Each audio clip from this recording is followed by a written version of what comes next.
تو شجاعت ایک ہوتی ہے چھپی ہوئی، ایک ہوتی ہے ظاہر و باہر. تو حضرت علی رضی اللہ تعالیٰ عنہ میں وہ شجاعت صرف چھپی ہوئی نہیں، ظاہر و باہر شجاعت، نمایاں شجاعت، وہ شجاعت جو بدر میں ظاہر ہو رہی ہے. جبکہ شیبہ ابن ربیعہ وہ بھی حضرت علی کے ہاتھوں واصل جہنم ہوا، اور ولید ابن عتبہ ابن ربیعہ چچا بھتیجے دونوں جو ہے حضرت علی کے ہاتھوں واصل جہنم ہو رہے. اور جو عتبہ ابن ربیعہ تھا، ولید کا باپ اور شیبہ کا بھائی، وہ حضرت حمزہ کے ہاتھ سے واصل جہنم ہوا. پہلا مقابلہ ہوا، اس میں حضرت علی نمایاں ہے. جنگ احزاب ہے، اس میں حضرت علی نمایاں ہے.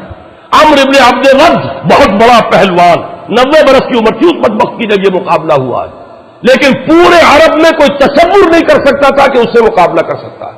آپ نے پڑھا ہوگا، سنا ہوگا وہ واقعہ کہ جب وہ مبارزت کے لیے آیا ہے کہ ہے کوئی جو میرا مقابلہ کرے، اور ظاہر بات ہے کہ اس وقت جو ہے ایک دفعہ سناٹا طاری ہو گیا.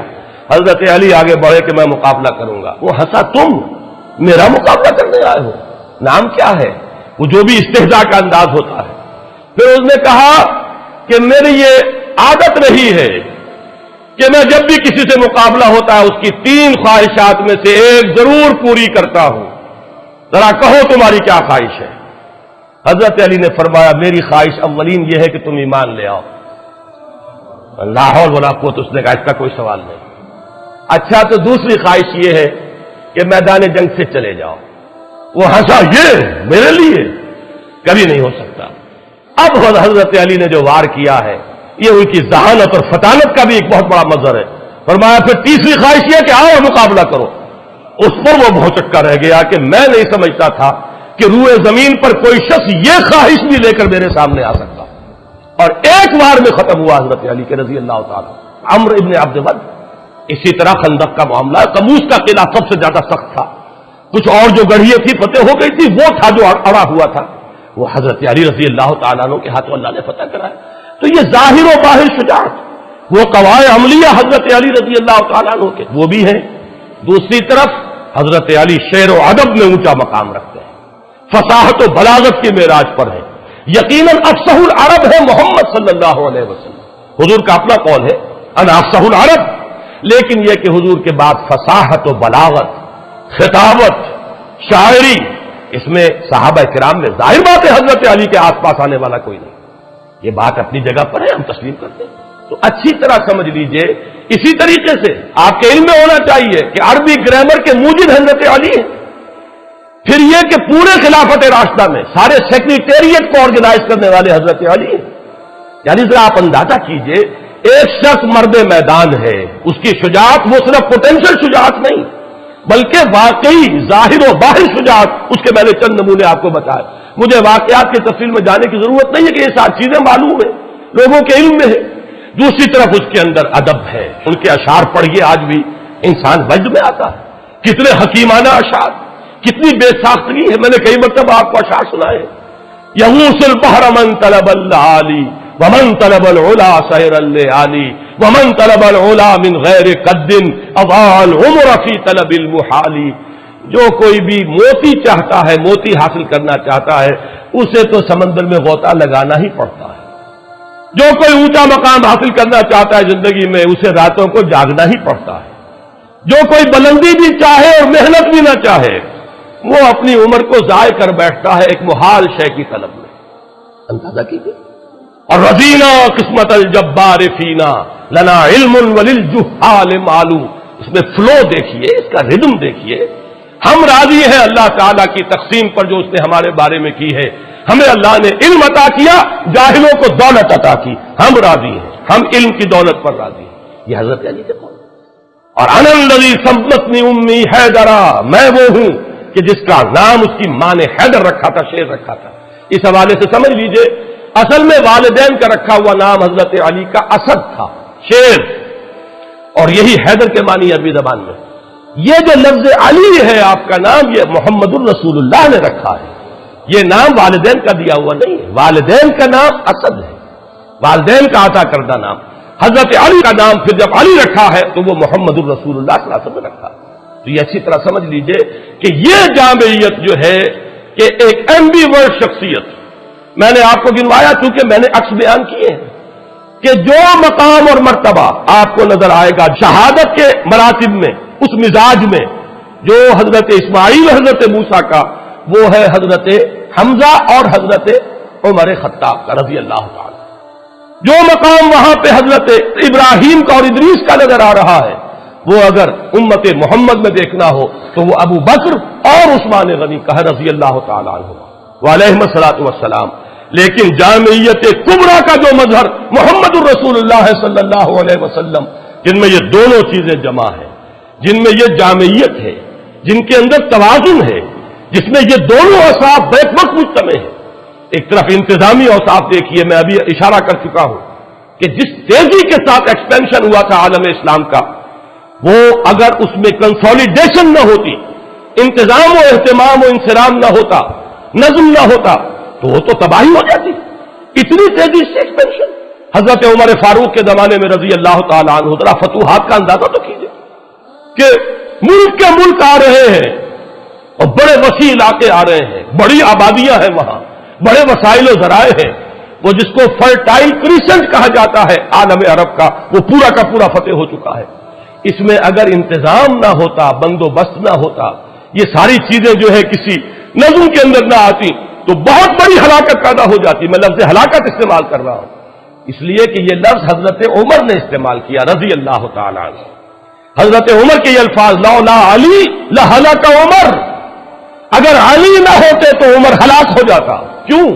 حضرت عمر جو ہے اس وقت خلیفۃ المسلمین، امیر المومنین، پوری کی پوری ذمہ داری، اب اس میں ان کی توجہ، فوجوں کا انتظام، محاذوں سے آنے والی اطلاعات، وہاں کرائسس ہو گیا ہے، وہاں یہ سامان چاہیے، وہاں ایک شکست کی سی کیفیت، جیسے کہ آپ کو معلوم ہوگا کہ ایران میں ایک موقع پر بڑی حالت جو ہے وہ کمزور ہو گئی تھی مسلمان افواج کی، جس وقت کہ حضرت عمر نے فیصلہ کیا تھا کہ میں خود جاؤں گا، اب میں محاذ کے اوپر خود جاؤں گا، تو اس وقت جو ہے حضرت عمر کی زیادہ توجہ تو اس پر لگ رہی ہے۔ اگر اس کے ساتھ انتظامات نہ ہو، اہتمام نہ ہو، نظم نہ ہو، قائم نہ کیا جائے، تو واقعہ یہ ہے کہ جس کو آپ کہتے ہیں آگے دوڑ پیچھے چوڑ، آگے تو بڑھتے جا رہے ہیں، پیچھے معاملہ جو ہے خراب ہوتا چلا جا رہا ہے، یہ ہوتا۔ لیکن یہ سارا کام کس نے سنبھالا؟ حضرت علی نے سنبھالا۔ یوں سمجھیے کہ اس پورے دور میں حضرت ابو بکر، حضرت عمر اور حضرت عثمان کا بھی ایک حصہ جو ہے دور خلافت کا، اس میں حکومت کا انتظام، پورا سیکریٹریٹ، تمام محکمے بنانے، کوئی سی محکمے کا تصور ہی نہیں تھا، سارے محکمے ایجاد کیے ہیں حضرت علی نے، سارے دیوان مرتب کیے حضرت علی نے۔ گویا کہ آج کے زمانے میں آپ کہیے چیف سیکریٹری کہیے یا جو بھی اس کو نام دے، وہ کون تھے؟ وہ حضرت علی تھے رضی اللہ، اور پورا انتظام ان کے اپنے ذہن سے نکلا ہوا ہے۔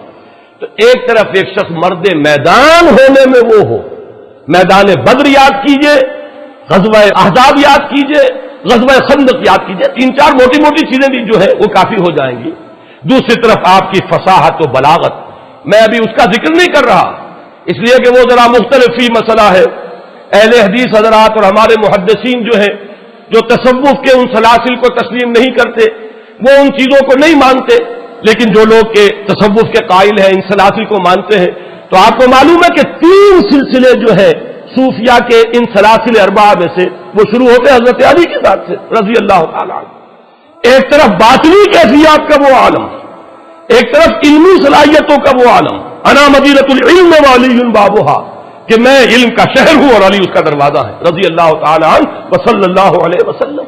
دوسری طرف مرد میدان ہونے کی یہ کیفیت، تو یہ جامعیت، منتظم ہونے کا یہ معاملہ جو میں نے آپ کو بتایا کہ حضرت عمر فرما رہے ہیں کہ لولا علی لہلک عمر، یہ جو ہے در حقیقت ایمبی ورٹ ہونے کے اعتبار سے، جس میں صدیقین اور شہداء دونوں کے اوصاف جمع ہو گئے ہوں، اس میں یقیناً ایک عظیم ترین شخصیت جو ہے وہ حضرت علی کی ہے رضی اللہ تعالیٰ۔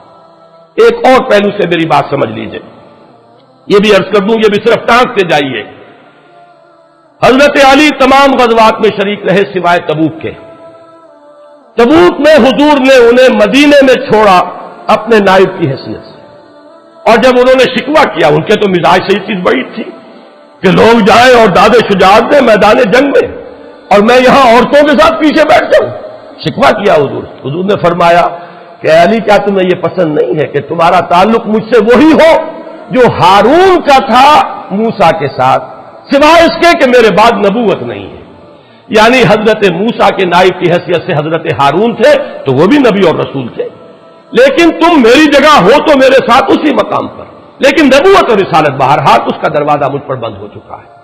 لیکن یہی کام کیا حضرت عمر نے رضی اللہ تعالیٰ عنہ۔ بیت المقدس جب گئے ہیں، جس کا ذکر میں بارہا کر چکا ہوں، وہ چارج لینے کے لیے بیت المقدس کا تو کس کو نائب بنایا تھا؟ حضرت علی کو رضی اللہ تعالیٰ عنہ۔ کہاں سے ہم مان لیں کہ ان کے مابین کوئی بد اعتمادی ہو سکتی تھی؟ سوچئے تو صحیح، اس زمانے میں کوئی شخص اپنی جگہ چھوڑ کر اپنی جگہ ایسے شخص کو بٹھائے گا جس کے ساتھ اس کو اعتماد نہ ہو، جس پر اسے پورا وثوق اور یقین نہ ہو؟ لیکن یہ کہ حضرت علی کو 2 مرتبہ حضرت عمر نے اپنا جانشین بنایا، جیسے کہ محمد الرسول اللہ نے بنایا۔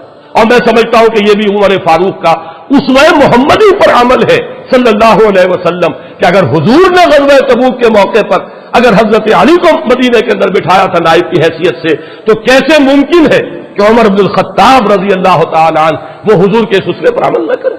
بیت المقدس کا سفر تبوک سے بھی کہیں آگے، یروشلم جا رہے تھے حضرت عمر، اور کتنا رہا ہوگا مدینے سے آپ کے غیر حاضری کا معاملہ۔ یہ آج کل کا معاملہ تو نہیں تھا، تیز رفتار سواریاں نہیں تھی، اس عرصے میں تو اگر کسی کے دل میں کوئی اور بات ہوتی تو اس کے لیے پورا موقع تھا کہ تختہ الٹ دیتا، لیکن نہیں، معاذ اللہ، یہ سب ہم ان کہانیوں کو ماننے کے لیے تیار نہیں، ہم ان چیزوں کو تسلیم کرنے کو تیار نہیں۔ یہ مربوط تھے، یہ ایک بنیاد مرصوص تھے۔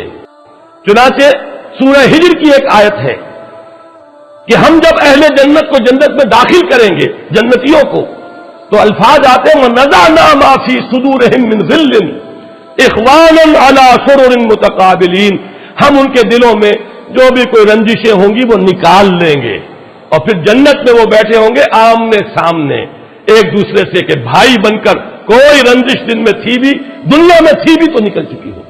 اور حضرت علی کا قول ہماری تفاسیر میں منقول ہے کہ حضرت علی نے فرمایا یہ آیت میرے اور معاویہ کے بارے میں نازل ہوئی ہے کہ ہمارے دلوں میں اگر کوئی ایک دوسرے کی طرف سے میل آ گیا ہے، اللہ تعالیٰ ہمیں جنت میں داخل کرتے ہوئے وہ بھی قدورت جو ہے وہ میل جو ہے اس کو نکال دے۔ تو ہمارا نقشہ تو صحابہ کرام کا یہ ہے کہ یہ ایک بنیاد مرصوص تھے۔ وقتی طور پر انسانوں کے اندر کوئی شکوہ شکایت پیدا ہو جانا، یہ تو چیز وہ ہے جس کو ہم مان لیں گے، لیکن کوئی مستقل قدورت، کوئی بغض معاذ اللہ، کوئی دشمنی ایک دوسرے سے، اس کا ہم تصور نہیں کر سکتے۔ لہذا یہی وجہ ہے کہ حضرت علی رضی اللہ تعالیٰ عنہ کو 2 مرتبہ حضرت عمر نے اپنا جانشین بنایا۔ جب حج پر گئے ہیں تو حضرت علی کو جانشین بنا کر گئے، انچارج بنا کر گئے ہیں۔ جب گئے ہیں یروشلم تو بھی حضرت علی کو یہاں پہ نمائندہ بنایا۔ اور ایک بات اور نوٹ کیجئے کہ حضرت علی رضی اللہ تعالیٰ عنہ کی صاحبزادی ام کلثوم حضرت عمر کے نکاح میں آئی ہے۔ یہ کوئی ہونے والی بات تھی اگر باہمی محبت نہ ہوتی؟ یہ کوئی ہونے والی بات تھی اگر باہمی اعتماد اور باہم شیر و شکر نہ ہوتے؟ اگر شکایت بھی تھی تو میں عرض کر چکا ہوں وہ حضرت ابوبکر سے تھی۔ اگر شکایت کوئی تھوڑی دیر کے لیے رہی بھی ہے، کوئی شکوہ، حضرت عمر سے تو کسی شکوے کا ہمارے پاس تو ریکارڈ موجود نہیں ہے کہ کس بنیاد پر کوئی شکوہ ہوتا۔ تو یہ جو ایک بنیاد مرصوص رہے ہیں، بلکہ جب میں نے ابھی ذکر کیا تھا کہ جب ایران کے محاذ پر ایک دفعہ ذرا کریٹیکل سچویشن پیدا ہوئی ہے اور حضرت عمر نے فیصلہ کیا کہ اب میں جاؤں گا وہاں محاذ پر، تو حضرت علی نے روکا اور یہ فرمایا کہ چکی اسی وقت تک پیستی ہے جب تک کہ وہ اپنی کلی جو ہے اس کے اوپر قائم رہے۔ آپ کا مقام اس چکی کے اس کلی کا ہے۔ یہ امت مسلمہ کی چکی چلے گی اگر آپ اپنی جگہ پر قائم رہیں گے، اگر وہ کلی اپنی جگہ سے ہٹ گئی تو چکی چلے گی کیسے؟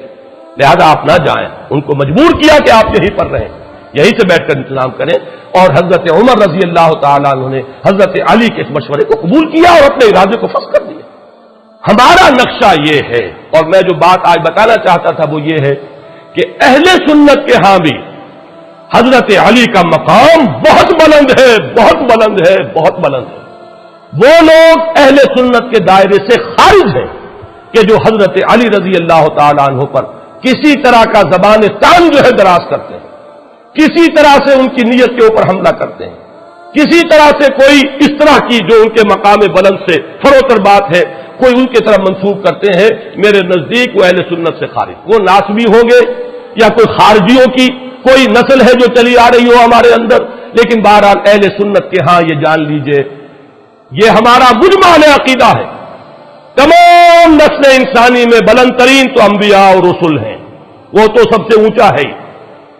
اس کے بعد امت کے اندر سب سے افضل، پوری دنیا کے اندر، امت میں نہیں، پوری نسل انسانی میں بحیثیت جماعت وہ صحابہ ہے محمد الرسول اللہ۔ تمام رسولوں میں افضل محمد الرسول اللہ صلی اللہ علیہ وسلم۔ کسی مسلمان کو کسی مکتب فکر سے تعلق رکھتا ہو اس میں شک و شبہ نہیں ہو سکتا۔ اور پھر غیر نبی جتنی بھی نسل آدم ہے، از آدم تا ایدم، بلکہ تا قیام قیامت، اس میں افضل ترین بحیثیت مجموعی وہ صحابہ ہے محمد الرسول اللہ۔ ان صحابہ میں چوٹی پر ہیں یہ چار افراد، ان میں ہمارے نزدیک ترتیب فضیلت ترتیب خلافت کے ساتھ ہے۔ افضل حضرت ابو بکر، نمبر 2 حضرت عمر، نمبر 3 حضرت عثمان، نمبر 4 حضرت علی۔ لیکن گویا کہ بقیہ تمام صحابہ سے تو افضل ہم مانتے ہیں حضرت علی کو۔ اب اگر کوئی شخص حضرت علی کی سیرت کو داغدار کر دے، آپ سوچئے تو نتیجہ کہاں گیا؟ بقیہ تمام صحابہ سے تو افضل ہے سب کے نزدیک، اگر ایکسیپشن ہوتی ہے اہل سنت کے نزدیک تو 3 ہی فرد رہ گئے نا، حضرت ابو بکر، حضرت عمر، حضرت عثمان۔ بقیہ تمام صحابہ سے، تمام صلحاء امت سے، تمام اولیاء اللہ سے، تمام ائمہ دین سے، تمام محدثین سے، تمام فقہاء سے افضل ترین کون ہے؟ حضرت علی۔ لہذا زبان کو بہت سوچ سمجھ کر کھولنا چاہیے۔ یہاں جو ہے اس جناب میں کوئی گستاخی، وہ در حقیقت اپنے ایمان کو خطرے میں ڈالنے کے مترادف ہے۔ اور جو لوگ بھی یہ کوئی کرتے ہیں جرأت یا ہمت، میں بار بار یہ کہہ رہا ہوں کہ میرے نزدیک وہ اہل سنت کے زمرے سے خارج ہے۔ ایک بات آپ اچھی طرح سمجھ لیجیے البتہ، اور وہ یہ ہے کہ صحابہ کرام کی 3 نسلیں ذہن میں رکھیے۔ عام طور پر ہمارے ہاں 2 الفاظ استعمال ہوتے ہیں، کبار صحابہ، صغار صحابہ۔ کبار صحابہ بڑی عمر کے صحابہ، صغار صحابہ چھوٹی عمر کے، حضرت حسن، حضرت حسین، یہ حضور کی زندگی میں 5 سال 7 سال یہی عمریں تھی نا۔ حضرت عبداللہ ابن زبیر 8 سال 9 سال، یہ نسل ہے، انہیں ہم کہتے ہیں صغار صحابہ۔ صحابی تو ہے، حضور کی گود میں پلے ہیں، حضور کے شانہ مبارک پر بیٹھے ہیں، حضور کی حیات طیبہ میں ہے، موجود ہیں، صحبت سے فیض یاب ہوئے، صحابی تو ہے۔ لیکن یہ کہ صغار صحابہ کے بارے صحابہ، میں ذرا آج بات کو واضح کرنے کے لیے ایک درمیانی نسل کی طرف بھی اشارہ کر رہا ہوں۔ یہ 3 نسلوں میں سمجھیے، صحابہ کرام کی ایک نسل وہ ہے جو حضور صلی اللہ علیہ وسلم کے تقریباً ہم عمر ہیں، 5 سال ادھر یا 5 سال ادھر، 10 سال کے چھوٹ بڑائی، 12 سال 13 سال، اتنا فرق ہوتا ہے، دوستوں میں بھی ہوتا ہے، احباب میں بھی ہوتا ہے، ساتھیوں میں بھی ہوتا ہے۔ ایک نسل وہ ہے، ایک نسل وہ ہے کہ جو اس سے نیچے ہے، جس کا کہ حضور سے عمر کا فرق جو ہے 30 سال 35 سال کا۔ ایک تیسری عمر وہ ہے، تیسری نسل وہ ہے جس کا عمر کے اعتبار سے حضور سے فصل جو ہے وہ 52 سال 55 سال کا ہے۔ نوٹ کر رہے ہیں آپ میری بات کو؟ 3 نسلیں ہو گئی کہ نہیں؟ عام طور پر ایک نسل بھی آج کل سمجھی جاتی ہے، 20 برس جو ہے اس کے اندر نسل بیتتی ہے۔ آپ اگر اپنی 4 پیڑھیاں گنیں گے تو وہ تقریباً 80 یا 100 برس کے اندر 4 پیڑھیاں جو ہے 4 نسلیں گزر جاتی ہیں۔ یہی ذرا تصور رکھیے۔ اب ان 3 نسلوں میں سے نوٹ کیجئے گا، حضرت ابو بکر، حضرت عمر، حضرت حمزہ، حضرت عثمان، حضرت طلحہ، حضرت زبیر، حضرت عبد الرحمن ابن عوف، یہ کون ہیں؟ یہ اس پہلی نسل کے۔ حضرت ابو بکر 2.5 سال چھوٹے، حضرت عثمان 4 سال چھوٹے، حضرت عمر 13 سال چھوٹے، حضرت حمزہ بالکل ہم عمر، بعض صحابہ حضور سے عمر میں زیادہ بھی تھے، حضرت عثمان ابن مظعون رضی اللہ تعالی حضور سے عمر میں کچھ بڑے بھی۔ یہ ہے حضور کے تقریباً 7 کے لوگ، ان کو کہیں گے اعوان و انصار، ان کو کہیں گے ساتھی، ان کو کہیں گے دوست۔ اگلی نسل جو ہے وہ کون سی ہے؟ جو 30-40 سال کا فرق رکھتی ہے۔ حضرت علی کا تعلق اس نسل سے، حضرت علی حضور سے 30 برس چھوٹے ہیں۔ وہ نسل جو ہے اس میں کون ہے؟ حضرت علی ہے، حضرت فاطمہ ہے، حضرت عائشہ ہے، حضرت مصعب بن عمیر ہیں، حضرت خباب بن الارت ہے، یہ وہ نسل ہے، یہ وہ نسل ہے کہ جو حضور کے زمانے میں جو مکی دور ہے اس میں یہ نوجوان تھے، بلکہ ابھی کہنا چاہیے کہ ابھی نوجوانی کی بھی ابتدائی سٹیجز میں تھے۔ یہ وہ لوگ ہیں، یہی وجہ ہے کہ ان کا کوئی کارنامہ آپ کو مکی دور میں کیسے نظر آئے گا؟ مکی دور میں حضرت علی کی شجاعت کا کوئی مظاہرہ کیسے ہوگا؟ وہاں تو مظاہرہ ہوا تو حضرت عمر اور حضرت حمزہ کا ہوا۔ حضرت علی تو اول روز سے حضور کے ساتھ تھے، لیکن یہ کہ مسلمان بہرحال جو بھی اس معاشرے کے اندر حال تھا مسلمانوں کا وہ آپ کو معلوم ہے نا، اس لیے کہ حضرت علی کی عمر کیا تھی؟ 12 برس جب ایمان لائے ہیں حضور پر۔ ویسے تو یہ کہ ایمان لانے کا کیا ہے، وہ تو حضور کی گود میں تو پل رہے ہیں، وہی تو پرورش پا رہے ہیں۔ آپ کو معلوم ہونا چاہیے کہ حضور ہی کے گھر میں رہتے تھے حضرت علی، حضور کے زیر کفالت تھے، لہذا ایک اعتبار سے تو بلند ترین شرف ہو گیا کہ ابتدا سے جس شخصیت کی تربیت میں پہلے دن سے جس کو عمل دخل حاصل ہے محمد الرسول اللہ کو، وہ تو حضرت علی ہے رضی اللہ تعالیٰ عنہ۔ یہ اپنی جگہ ایک مقام ہے، ایک فضیلت ہے جو حاصل ہو گیا، لیکن یہ ہے کہ حضرت عمر کا معاملہ، حضرت حمزہ کا معاملہ، حضرت عبد الرحمن بن عوف کا معاملہ، یہ وہ لوگ ہیں کہ جو در حقیقت عمر کے اعتبار سے اس وقت حضور صلی اللہ علیہ وسلم کے عمر کے آس پاس تھے، وہ تھے آوان و انصار، وہ تھے اس وقت کے مددگار۔ حضرت علی گھر کے فرد ہیں، اس اعتبار سے جہاں تک تربیت کا معاملہ ہے وہ تو میں ایک لفظ استعمال کر رہا ہوں، اب نوٹ کیجئے گا، یہ غلام احمد پرویز نے استعمال کیا، لیکن کیا ہے حضرت عمر کے بارے میں۔ میرے نزدیک یہ غلط استعمال کیا حضرت عمر کے بارے میں۔ میرے نزدیک اس لفظ کا مصداق کامل حضرت علی ہے۔ وہ لفظ کیا ہے؟ شاہکار رسالت۔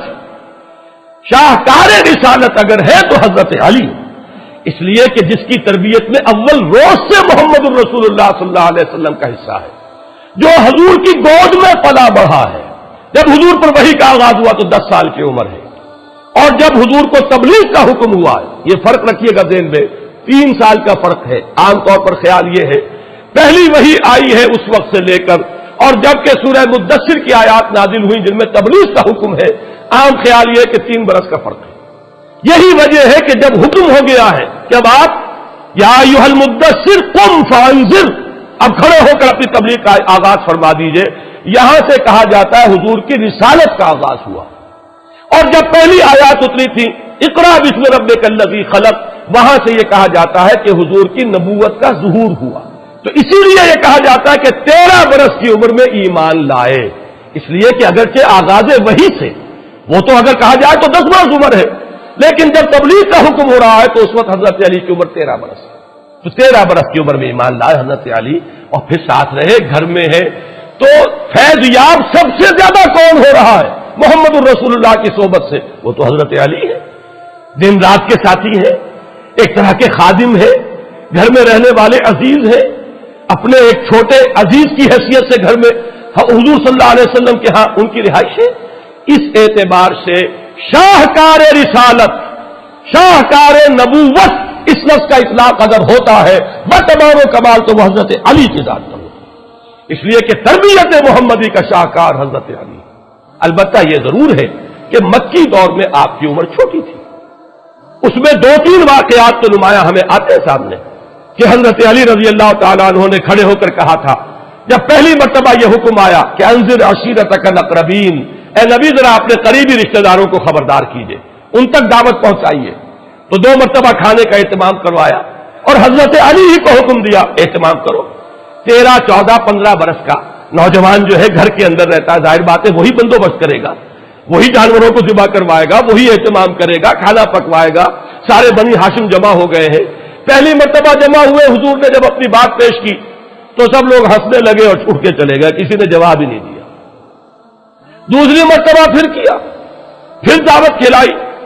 اب میں یہ کہا کرتا ہوں کہ کچھ لوگوں کو شرم آ گئی ہوگی کہ 2 مرتبہ کھانا کھایا ہے تو اب کچھ تو ان کی بات سن لیں، تو آپ نے کھڑے ہو کر جب دعوت پیش کی، سن تو انہوں نے لی، لیکن یہ ہے کہ اس کے بعد سانپ سون گیا سب کو۔ بنو ہاشم ہے یہ سب، ان میں جان لیجئے، نہ حضرت ابو بکر بنی ہاشم میں سے ہے، نہ حضرت عمر، یہ بنو ہاشم میں سے نہیں ہے۔ حضرت حمزہ بھی ہوں گے، وہ بنو ہاشم میں سے تھے، لیکن ان کی توجہ ہی نہیں، غور ہی نہیں کیا ہوگا انہوں نے، یہ چھٹے سال جا کر ایمان لائیں گے۔ لیکن یہ کہ بنو ہاشم کا پورا خاندان جمع ہے،